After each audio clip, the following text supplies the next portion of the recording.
Hi, I'm John DeDakis. I'm a novelist, a writing coach, a manuscript editor, and a former editor on CNN's The Situation Room with Wolf Blitzer. You're one to one with me, and I'm one to one with Ron Turker. Ron is a comedian, a surgeon, an author, a novelist, not necessarily in that order, but so let's just get into it. He's the author of the new book, The Wandering Jew of Saint Salacious. So, Ron, welcome to One, and tell us a little bit about the book. Thanks, John. The book is kind of the culmination of a 30-year career in medicine, and it's basically my love letter to my career in medicine, but it's written with a very sharp pen. And Saint Salacious. I don't think that there is a Saint Salacious, but I'm sure that there's a reason why you call it that. Yeah. So basically, the title, the way I kind of chose it, was to bring a little bit of highlight of what's inside the book. Mm-hmm. A lot of times people will call hospitals by nicknames, the people that work there. Mm-hmm. And so in this case, all the characters in the book, uh, they call the hospital Saint Salacious, but the real name is Saint Solange, who's a Mm-hmm. real saint, but I've never heard of a hospital named after her. And Salacious probably has something to do with the, I don't know, behavior of some of the personnel. Yeah, so in the book, the main character Marty is always trying to figure out where the name came from, and everybody's kind of circumspect about where the name came from until someone explains to him that it all started in the '70s, back when there were wild key parties and all sorts of crazy things going on inside the walls of the hospital. And the headlines were the Hospital of Saint Salacious, and that name stuck from the '70s in the characters' minds and continued on 50 years later. Is there a little excerpt that you could read to give us a sense of it? Sure. Well, I can read the beginning of the book, the intro, which it doesn't really give us the salacious part. Oh, well, we've got to have something to anticipate. Yeah, so I can read a little bit of the intro, Sure. and this introduces us to Marty. Okay. Every chapter starts off with the voice of his late grandfather. Okay. And so the story starts out as, even the finest suit lives a life. You can mend and patch, but you never stitch away death. Louis Fisher, Zeta to his grandkids, and a hell of a Brooklyn tailor. May his righteous memory be a blessing. The distance between confidence and catastrophe turned out to be quite small, basically the thickness of an artery wall. Dr. Martin Fisher ignored the blood trickling down his leg and leaned against the operating table to steady his hands. His fingers moved in a synchronized blur, trying to stem the red tide. His muffled voice was stuck in a loop. Jesus, that's a lot of blood. Jesus. Jesus was an interesting expletive for an agnostic Jew and a secular surgeon, but Marty had been put on notice. One more F-bomb in the OR, and he'd be right back in that bullshit sensitivity class. Still, it was hard for him to watch his mouth and his hemorrhaging patient at the same time. Sadie Greenberg's blood pressure and regular heart rate were reassuring for the moment. But all moments pass, and at this rate of blood loss, so would Sadie. He sucked his lower lip against his teeth. Yeah, a lot of blood. The surgery was supposed to be a straightforward hip revision, a simple change of the cracked ceramic acetabulum, the artificial hip cup in her pelvis. The ball and metal stem firmly attached to her femur and in perfect shape could be left in place. But this shattered prototype socket, not even 2 years old, looked exactly like the other two patients who had enrolled in the Novacon study and whose cups had already failed. This shouldn't be happening. Marty glared into the wound. He'd have to halt the study, but that call could wait. Right now, his focus was on Sadie, and her surgical case, had it gone as expected, should have taken a quick 2 hours tops. Her preoperative blood count had been rock stable, so Marty hadn't a clue that disaster lay waiting below the thick fascia, the muscular envelope surrounding her hip. Okay. Um, I want to get back. I want to go to the cover in a minute, but obviously, writers write what they know. And you know surgery. Have you been in a situation just like the one you wrote about in that very beginning? Sure. Yeah. I mean, there are times when things go wrong, they're unanticipated, and yeah, all of a sudden, the blood starts coming, and things change in a literal heartbeat. And so were you in a sense working stuff out as you wrote this book? So you're asking me if this book was a form of therapy, and I'll say absolutely. Right. And I thought at the beginning that writing the book would be cheaper than therapy, but after I got done with everything, I'm thinking maybe it's kind of equal. Okay. Um, let's go back to I mean, there's so many questions I want to ask you, but before I get into all that, I want to go back to the book cover and tell me more about that. How did you come up with it? Was this your concept? How did you come up with the cover?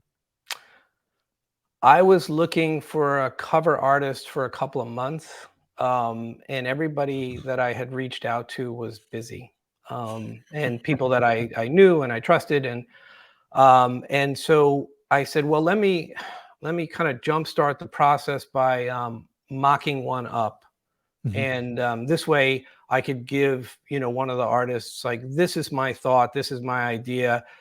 He's thrust out of this academic medicine, which he loves, and he loves taking care of. That's Marty. He loves taking care of the indigent people at the university and so forth. And the only job that he can get is at this upscale Catholic hospital. And so this was my mind. This was what was in my mind when I kind of mocked up the cover. You have the hospital front and of the building, and then you can see the design with like an outline or a mock-up of the hospital itself, Mhm. with both the red cross, which represents medicine, and then the cross. Mhm. And so when I mocked it all up, and then I sent it out to a couple of different book cover artists who I knew, they said both, why would you do anything different? This looks great. Uh, and so this was my artwork, which was not meant to be artwork. It was supposed to be a mock-up originally. Mhm. And so I tidied it up, and then this is where I landed. And I hope the cover kind of resonates with people. I mean, book covers, it's so subjective and you can't please everybody, but the idea is to capture the essence of what's going on in the book. And one of the things that struck me is, how in your face, the Christian iconography is to Marty as he's entering the hospital for the first time. Um, and that, I mean, I'm assuming that your upbringing is Jewish. I'm assuming that you're an agnostic, but you clarify things, please. Both of those are correct. Okay. Yeah, no, I was brought up in a relatively conservative Jewish household on Long Island. I think if my mom had her druthers, I wouldn't have been a doctor, which is strange for a Jewish mom. That But is. she wanted a rabbi. She already had a couple of doctors, and she was like, "Yeah, I think what we need is a rabbi." And so she worked me pretty hard, and I was not having it. It wasn't my thing. Um, I appreciate the culture. I love the culture. Absolutely love it. But it just, the kind of the religious roots, they never really took hold for me. And but when when I was an adult, and I started to kind of visit churches, and go around and see different things, and I married a Catholic girl, so was spent plenty of time in the church and so forth, and I would look around, and during mass and things like that, and all the iconography, and I'm thinking, yeah, wow, this is just something that I was so out of my element, and yeah, so I kind of pictured that Marty was a guy who was going to be out of his element. What's it like to be Jewish, but living in what is ostensibly, it's more diverse nowadays, but when you were growing up, it was pretty much a Christian society. What's it like to be bombarded with that kind of imagery all the time? I wasn't really kind of exposed to it very much. So growing up in the town where I grew up, there was a very large Italian population, and there was a large Jewish population, and then there was a kind of a smattering of Irish and so forth. And but it was a pretty, kind of bipolar type thing. And yeah, I had all these friends who were the Catholic kids, um, but really didn't spend much time going to those churches. So when I was an adult and I took off, and when I say adult, really when I was 18, I was out of there. And so I really wasn't an adult, but that was like when I first started to kind of look around and see, wow, things are different in the wider world. Matter of fact, there was a time when one of my brothers I was in medical school, and one of my brothers bought a farm up in upstate New York in a tiny little town. And we were on weekends, I would go and help him to kind of rehab this farm, this 200-year-old farm. And there we were, two Jewish guys up in the middle of upstate New York. I mean, in a tiny, tiny town, and wondering, well, what's it going to be like when we meet the neighbors? Which didn't take long before a woman, kind of an older woman, came, and she had a pie, and she walked up the long driveway, and I go, oh, here it comes. And we had a wonderful time chatting with her. And she asked us, she said, so on behalf of the town, I wanted to invite you all to come to our church on Sundays. And my brother politely said, he goes, well, we don't actually go to church on Sundays. And she said, oh, you're not churchgoers? And he said, no, no, we're Jewish. And she had a blank look on her face like, What's okay. And she said, but you're still welcome. And he goes, well, thank you very much. And she leaves, and I kind of look at my brother, and I'm like, wow, we kind of dodged a bullet there. And then she knocks on the door again, and we open the door. She peeks her head in, and she says, um, I do have to admit that I came here a little bit on an information gathering, expedition for the town. And my brother goes, oh, really? And she said, yeah. She goes, well, I don't know about the Jewish thing. She goes, but I'll be happy to report to everybody that thank God you're not Catholic.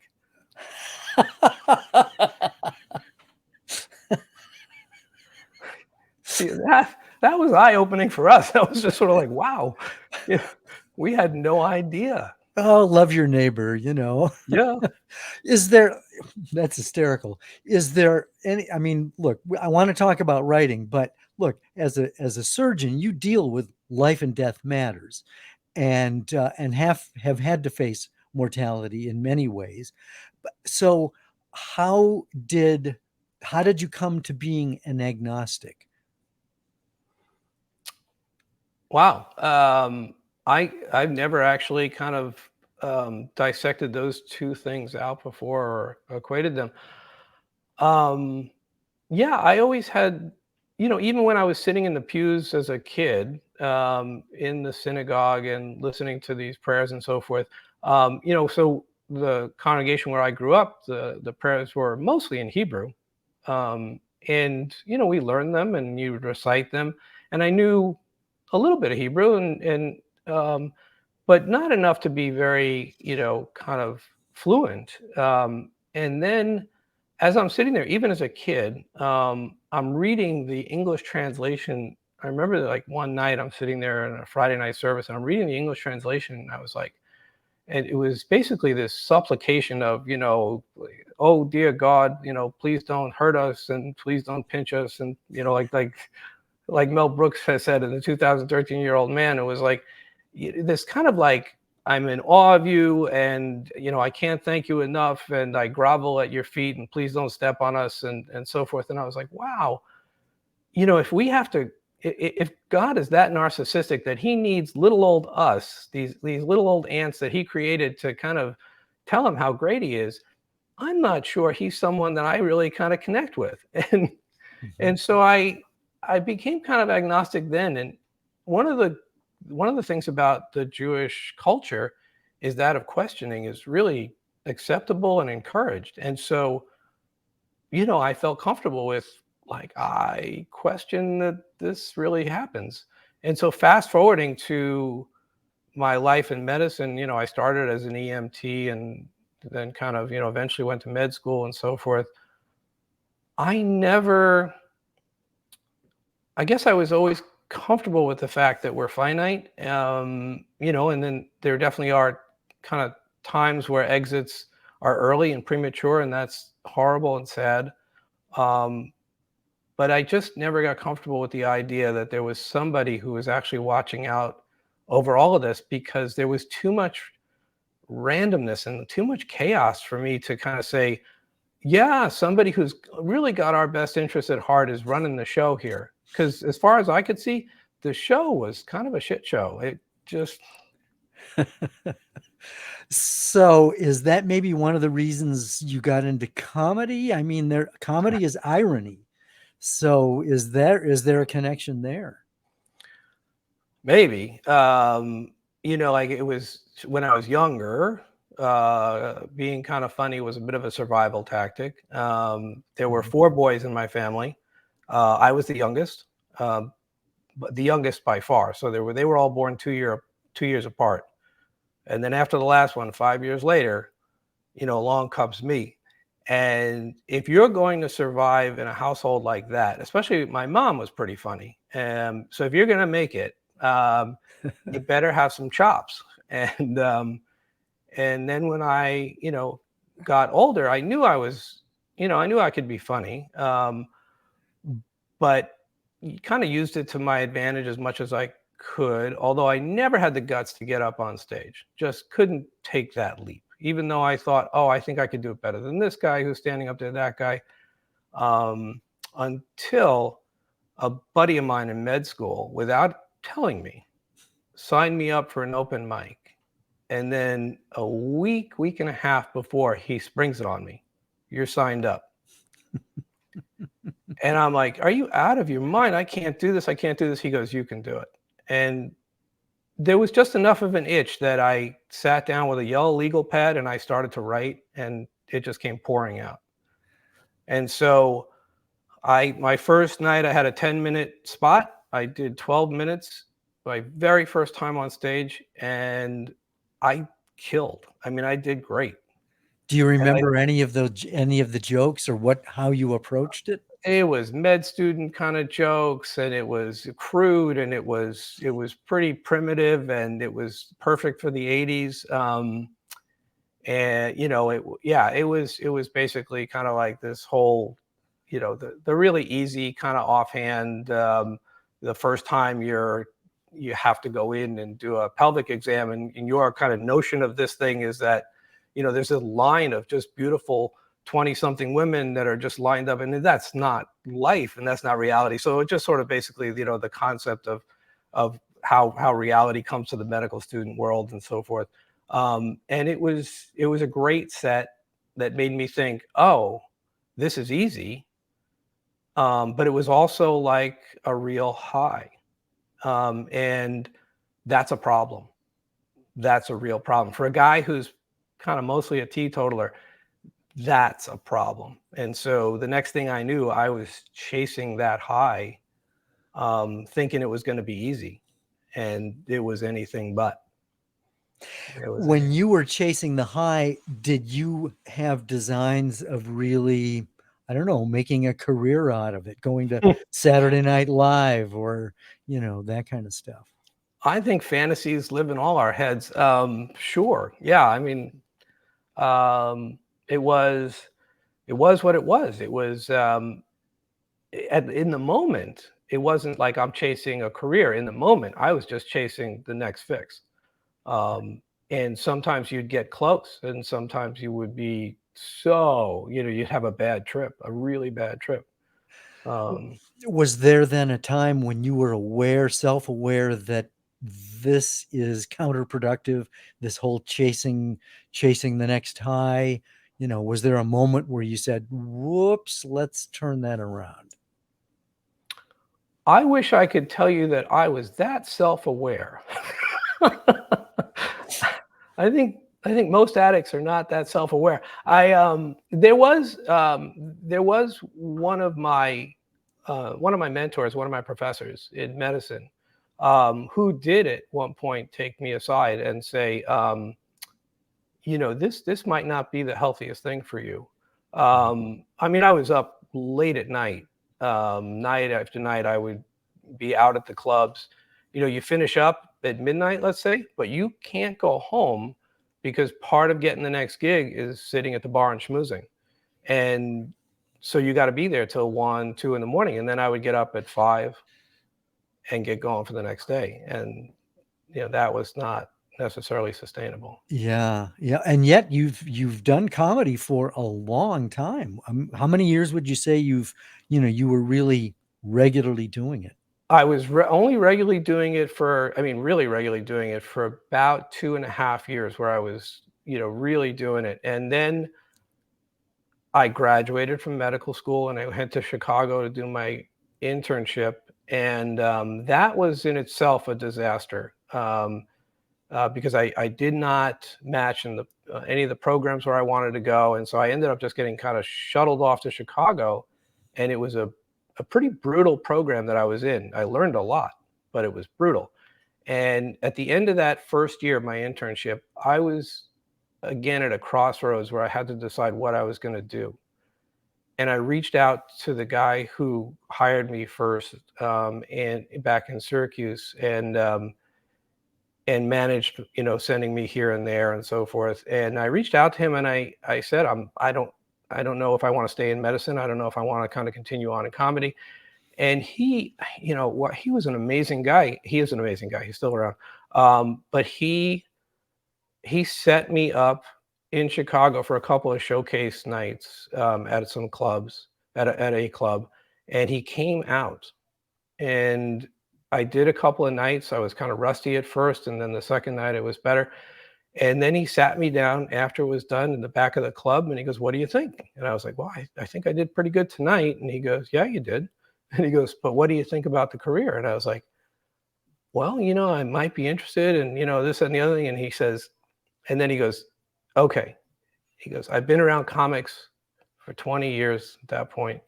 And he said, "It's brutal. It's a brutal life.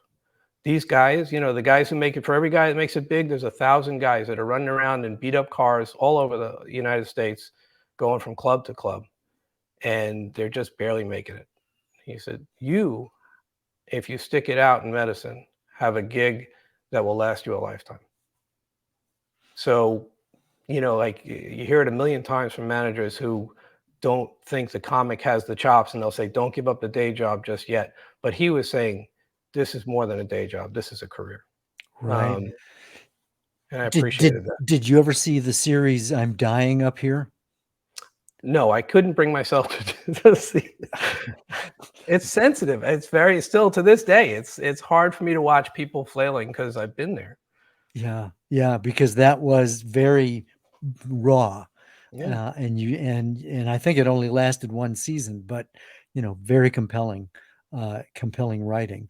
And so you wrote. When did you get to the point where you thought that you'd actually become a novelist? Because that seems to have come later, or at least getting published came later. But the idea was there, or the desire was there earlier. The desire was definitely there earlier. Actually, even when I was in medical school, I was writing. And it was comedy at first, but there was other things I was writing as well. And I had started a couple of different novels that never really went anywhere.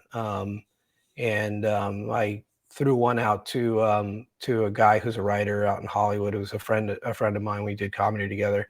And I remember, like, that was a good 25, 30 years ago. I sent this thing to him, and he goes, "Needs a lot of work, but there's some good stuff in here." And I was just sort of like, okay, I don't have time for this. At the end of the career, though, so much stuff builds up, so many thoughts, so many kind of, different situations, so many stories. There are thousands of stories, and we all have stories, right? But when you're in those hospital walls, the stories come to you. Everybody comes to you with their story, Mhm. whether they want to or not. And most of them don't want to be there, for sure. And so there's all these stories, and they just litter your head. And so either you try to flush them out, or you work them through. And that's what the novel was about. And how do you access these? Do you plan things out? Do you write seat of the pants? A little of both? Yeah. I am kind of a seat of the pants writer. I will have a general arc of a story. I'll write that out, general arc. And I will um, write down some just chapter thoughts, just some basic thoughts or chapter questions. What happens in this chapter, what gets satisfied, what doesn't. And then I start writing. And usually if I can get 3 chapters in, then I'll stop, sit back, and then start kind of actually arcing it out more carefully. But I need an on-ramp into the story. And so that first 3 chapters is my on-ramp that I can kind of then start seeing something, like take shape and so forth. And there are a couple of subplots in the Saint Salacious story, and one of them is, big medicine. Um, Talk about that, because you've certainly, you've been, very hands-on, but you come across all kinds of different people with different abilities to pay. What is your take on the medical system, why it's so expensive, what can be done to reform it? There's a line in the book that says money is gravitational. Um, it's gotten so big that politically and culturally, it's hard to take on a multi-trillion-dollar industry. I'm sure you know that we're currently our healthcare system eats up about 18% of our gross domestic product. The next closest country to us is Japan at 11%. And they have the oldest population on the planet. Plus, they're still dealing with the radiation effects from World War II. So they have, a built-in unhealthy part of the population to deal with. So it's expensive. The next countries from there are 8 to 10% of their GDP, and their health statistics and their outcomes are way above ours. So what drives it is, I would say, inertia. Um, the post World War II era, when we as a country were in free fall, the economy was in free fall, and we were trying to cobble things back together. The federal government said, we need to have a wage freeze, and just for a couple of years until we kind of figure this out. Well, companies, in order to hire the GIs that they wanted that were coming home, they would offer benefits because they couldn't offer wages. So they would offer healthcare, which back then, what was that, $100, right? I mean, it doesn't cost that much to diagnose that someone has cancer and go, sorry. But we have stuck with that system ever since. Whereas other countries that were literally rebuilding their buildings and rebuilding their societies after World War II rebuilt the healthcare system from scratch. And Often with the help of the US government, right? The Marshall exactly. Plan and Oh, so on. 100%. What did we turn the corner in the right direction, do you think, with the Obamacare? I mean, I've heard the criticism that the Affordable Care Act, medicine really isn't affordable. I mean, was that a step in the right direction? Do we need to, reform some more? What do you think? It was a half step or a quarter step in the right direction. So what happens if you're driving up a hill, right? And you know that your engine, or you're running out of gas, okay? And your engine is sputtering. If you don't clear the crest of the hill, you're only going to slide back. Political forces being what they were in 2008 and 10, they made sure that we never got to the top of the hill. They took out the public option, and so as one of the myriad of issues that they kind of made sure that they hamstrung the whole package. And because of that, we never cleared the top of the hill, and we are indeed just sliding back. And in many ways, the Affordable Care Act kind of set us up for an even more painful failure, I believe. My opinion. Yeah. So it doesn't sound like you're particularly optimistic about the future. No, I think that political will being what it is, and having kind of especially a very polarized society right now, which even those words are becoming kind of trite and cliche.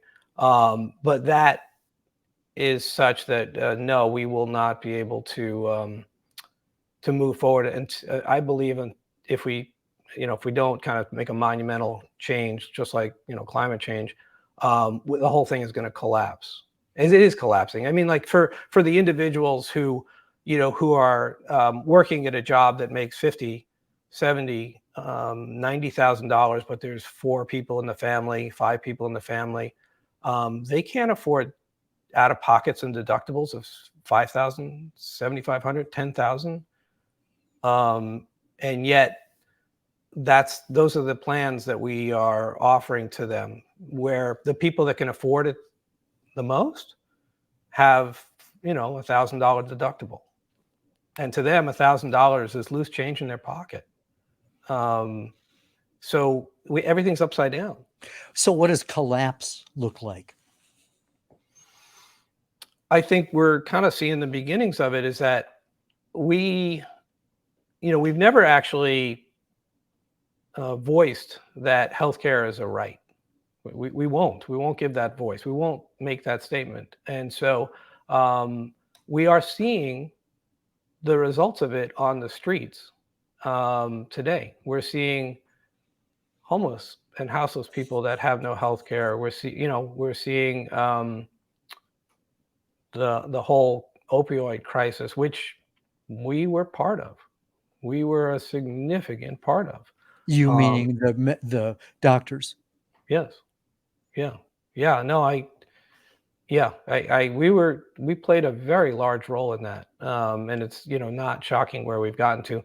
We've kind of wised up and literally kind of put people through this withdrawal, where we said, oh, it was a mistake to give you all the opioids, so we're going to cut everybody off.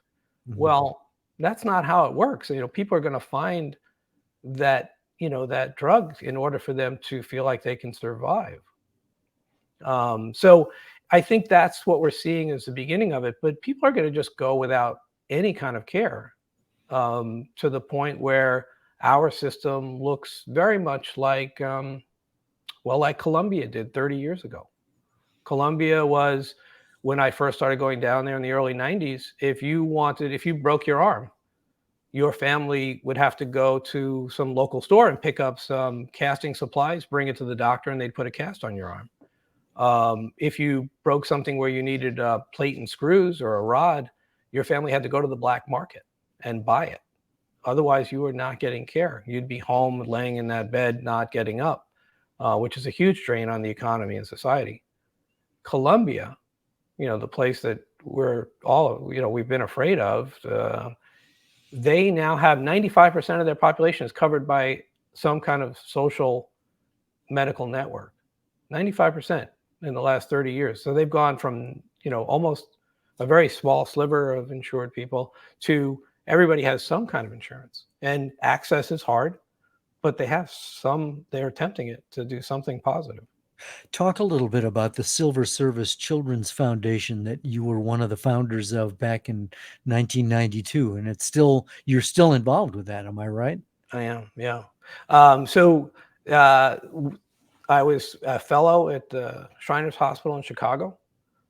We saw and we had, usually a handful of Colombian kids that this one woman from a group, like I think from Healing the Children, would bring up every year. We would take care of those kids. We'd operate on them. And it was very costly for that organization to bring those kids up and to house them while they were there for months getting reconstructive surgery and so forth. And I worked under a young, brand new attending, Peter Smith. And so he and I were in clinic one day seeing patients, and this woman who, was bringing all these kids up, she just kind of offhandedly said, wouldn't it be great if you guys could go down to Colombia and I bet you in a week you could do more cases than you do here in a year, and it would be so much less expensive, and maybe you could teach a little bit and so forth. Wouldn't that be great? Like, just the rhetorical kind of question to throw out. And we're in a busy clinic, and I think Peter said, sure, yeah, that would be wonderful, wouldn't it? And that was the end of the conversation for about a month. And then she showed up in clinic with 10 plane tickets in her hand. Remember, the kind of like the actual tickets. Yeah, right. And she said, great, we can get this going in the next month or so. And it was more a matter of, we just kind of backed into this whole thing than really kind of like, we didn't have any idea what we were doing. So what was it like when you got there? It was kind of overwhelming in a lot of ways. I think the first time there must have been 300 families outside the door of some clinic that we were in, Cali, and it was, overwhelming. But worse than that, we did not have any lay of the land. We didn't know who the doctors were down there, who the surgeons were, and we didn't know they had a pediatric orthopedic surgeon in Cali. And so we stepped right on his toes in his own hospital. Oh, man. Oh. Yeah, because his administration kind of, gave us the green light to come down, but we didn't know he existed. So that took a lot of repair effort and a few years for us to finally kind of get to the point where we're all friends now, and we're all colleagues. But yeah, we were learning as we were going, and we made a lot of rookie mistakes. And so now your volunteer work has gone to Ecuador, Peru. I believe recently were you in Ukraine during the war? Yeah. So the SAMS, the Syrian American Medical Society, that I work with, they reached out, and that was back right at the beginning of the war. And they said, would you be available to do exploration? We have a grant that we want to use for kids. It's a big grant that some donor had given, and we just need to know who the players are. Again, so now we learn. So I learned, you got to find out who the players are and who you can work with and where the needs are. Mm-hmm. So that whole concept of Sam sending me was to do just that. Was a foray to find out who are the actors, which hospitals need these funds, what can we do with this? And then at the same time, we always kind of mule equipment with us. So we brought 200 pounds of equipment, my partner and I, into Ukraine. I got a call. They put me on hold through April, and then they said at the end of April, they said, they called like on a Monday and said, can you be on a plane by Friday? And so, I had things packed, I had things kind of ready. And so I was like, okay. But I was supposed to go with my wife the next month to Africa for a different NGO that she works with. And I said, it's going to be a hard stop at the end of 2 weeks, because I got to get down to Africa. And so that's what we did. And we flew into Poland, walked across the border. A driver picked us up and took us into Lviv. And that was the most dangerous part of the trip, was this 20-something driver who really was the Mario Andretti of the Ukrainian West.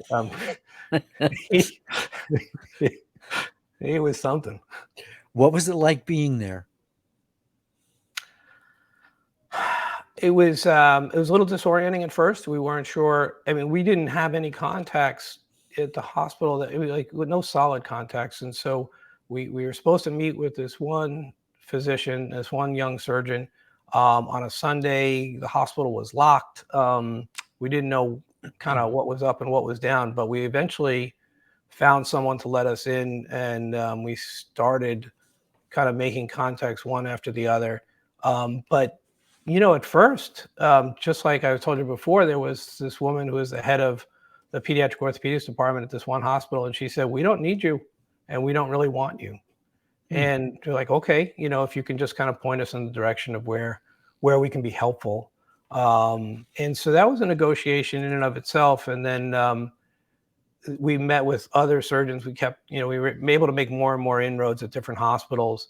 And eventually, toward the very last day of our stay, that one surgeon who told us that she didn't need us reached out and said, "Could you come help us with a case?" And I was like, "Okay, so at least we've shaken hands, and she's willing to give us a try." So do you do any teaching, any at any medical school teaching? I do. I've always been at various medical schools, and I've always taught. Um, I still do. I still give the occasional lectures, but when I'm still taking call, and when I'm on call, I teach. Sometimes in the clinic, people will send me students. Um, and actually, there's a residency program, a podiatry residency program here in town, and they chose The Wandering Jew of Saint Salacious as their book club book. So I meet with them on Monday mornings. Excellent. So, are you working? I'm assuming you're working on another book and another and another. Is this going to be a series? What's the future? I envisioned it as 3 books. I'm working on the prequel where Marty and Ralph, their friendship started in Chicago at a hospital that's no longer there. So that's what I'm working on right now, and then there'll be a sequel later after I get that done. Now that you've gotten a book out there, what is the reality like compared to the expectation? Or is it too soon to tell? Well, I would say that my expectations were just about nil, because I had no idea what to expect. Yeah. So but the book is selling, and people seem genuinely kind in their thoughts about the book. I'm like, wow. So it continues to sell. I I noticed that, like when you're actively promoting it, it sells a little bit better. And then when I spend more time working on the second book, or working on other things like various essays and op-eds, that I notice a little slack in the sales, although it still sells. So it's a balancing act between, like, where am I with, kind of with promoting The Wandering Jew, and where am I with, working on the next book, which I'm beginning to feel a real tug to get into that and really kind of flesh it out. Was the fact that you had to do a lot of the marketing a kind of a surprise, or did you expect that? And how are you as a marketer? Um, it was a surprise. It wasn't a surprise because that everything you read, every conference you go to, they talk about it. It's not a secret. On the other hand, I didn't know what that meant, and I guess I thought I was willing to just sort of throw the book out there, and then if it went somewhere, it went somewhere, and if it didn't, it didn't. And but I find that there's a balance of being willing to kind of promote it. And how am I doing? I think I'm doing reasonably good for a guy who has no idea what he's doing. No idea. I'm having fun with it. How's that? So I figured if I was going to do this, this whole shameless kind of marketing thing and so forth, and put myself out there, I was going to put myself out there in a very genuine fashion. I wasn't going to kind of like, this is the best book you've ever read. If you've ever met a doctor, a Jew, or a Catholic, you're in luck, because this book will teach you everything you need to know. And it's like, yeah, no, this book is there's a lot of me in the book, and meaning not necessarily, like kind of the characters, but there's a lot of my sensibilities are packed in the book. And so it's not that hard it's stuff I've been saying forever. What kind of advice do you have for people who have another career and yet they have the itch to write? What are some of the lessons you've learned along the way that you could pass along about writing? If you really have an itch to write, and I tell this actually to the kids I take care of, like, these kids will come in with all sorts of different kind of, ongoing issues and so forth. And I'll ask them, I'm like, do you like writing at all? And they're, some of the kids will be like, I like the idea of it. And I was like, get a journal. There was one girl who I bought her a journal. I was just sort of like, here, take this, and just put stuff down. And because that's gold later on. What I guess I'm saying is that if you have the itch to write and you're not writing, it'll seep out in kind of less constructive ways. Do you journal? I do. Yeah, not as often as I'd like, but yes, I do. Yeah. I mean, did you start doing that at a young age? I got my journal right here. There you go. I did not. I did not. I would write down comedy bits, like things that I would see. I would jot those down, but I didn't journal from a young age. That came later. And I still have a separate kind of place where I'll jot down the comedy stuff. Just the observations that, like, oh, I could do something with this. Whether I ever do or don't, I don't know. So people can get in touch with you through your website, ronturker.com. Yeah. Anything else you want to add? I mean, we could go on and on, I know, and I'm hoping to be able to see you on the circuit as as now that you're got your footing as an author as well as a surgeon. Anything else you want to add? I would just say, back to what you were talking about with the writing. I'm not an expert on like the writing process like you are. I mean, like, I've taken classes with you, and you have this incredible presence when you're speaking, and you just kind of engage everybody in that room, and because there's authority in what you say, and it just feels good. I don't have that, but what I do have is just the idea that I just promote the idea that writing is something that if you're anybody can write. Anybody can write. If you're just kind of feeling it all the itch, it doesn't have to be an essay. It doesn't have to be a short story. It doesn't have to be an op-ed, but it's healthy. It is very healthy. And, for years I ran a pediatric pain clinic, and I would tell the kids, write it down. Because if you're writing it down, it's not stuck inside. And that can be, slow poison if it's stuck inside. Whew. So well said. Thank you. We've been talking one-to-one with Dr. Ron Turker, also a novelist, the author of The Wandering Jew of Saint Salacious, and soon other things as well. There's somebody did mention something in the comments. Let me just double check to make sure. Oh, they're just happy with the interview. So nobody had any questions because you answered them all so effectively. No, so, luck. Yeah, I know. Who knew? Ron, it was a pleasure. Thanks very much. Thank you, John. Appreciate you.